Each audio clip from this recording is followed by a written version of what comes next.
दुनिया में एक ऐसी जंग भी हुई जहां जीतने वाला हार गया और हारने वाला हमेशा के लिए जीत गया।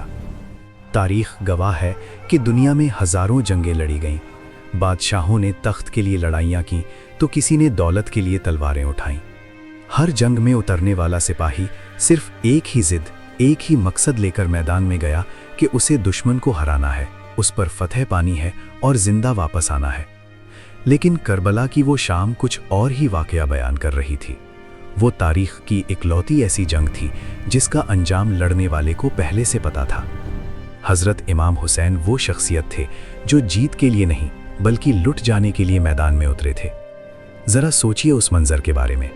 उन्हें बखूबी इल्म था कि इस सफ़र का अंजाम शहादत है। उन्हें पता था कि इस तपते रेगिस्तान में उनकी और उनके अपनों की जान जाएगी। उन्हें मालूम था कि शाम ढलने तक न वो खुद बचेंगे और ना ही उनके साथी। फिर भी उनके कदम में ज़रा भी डगमगाहट नहीं थी, उनके इरादों में कोई कमी नहीं थी। आखिर क्यों? इतनी बड़ी कुर्बानी के लिए वो तैयार कैसे थे? क्योंकि वक्त ने उन्हें एक ऐसे दोराहे पर लाकर खड़ा कर दिया था जहां फैसला करना किसी आम इंसान के बस की बात नहीं थी। इमाम हुसैन के पास उस वक्त दो ही रास्ते थे। पहला रास्ता ये था कि वो जालिम यजीद की बात मान लें, उसके सामने झुक जाएं और उसकी बयात कर लें। अगर वो ऐसा करते तो शायद जंग टल जाती, उन्हें महलों का आराम मिलता, बादशाहत मिलती, दौलत मिलती और एक सुकून भरी जिंदगी मिलती। लेकिन इस आराम की कीमत बहुत भारी थी।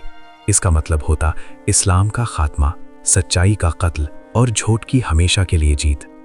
दूसरा रास्ता था कांटों भरा। वो रास्ता था भूख का, प्यास का और तीरों की बारिश का। वो रास्ता था अपने पूरे खानदान को, अपने भाइयों को, अपने बच्चों को अपनी आंखों के सामने कटते हुए देखने का।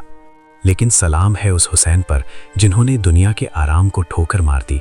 उन्होंने अपनी जिंदगी की परवाह नहीं की। उन्होंने आराम को ठुकराया और शहादत को गले लगाया। उन्होंने तय किया कि वो भूखे प्यासे रहेंगे लेकिन अपने नाना के दीन का सौदा नहीं होने देंगे। उन्होंने दुनिया को बता दिया कि सर कटाना मंजूर है लेकिन जालिम और झूठे इंसान के आगे सर झुकाना नहीं। आज जो दीन, जो इस्लाम हमारे और आप तक सही सलामत पहुंचा है, वो करबला की उसी तपती रेत पर बहे इमाम हुसैन के खून की बदौलत है। उन्होंने अपना सब कुछ लुटा दिया ताकि इंसानियत और सच्चाई बच सके।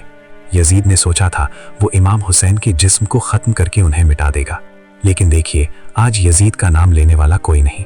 उसका नाम सिर्फ नफरत की पहचान है और हुसैन का नाम आज भी हर जुबान पर जिंदा है, हर दिल की धड़कन है।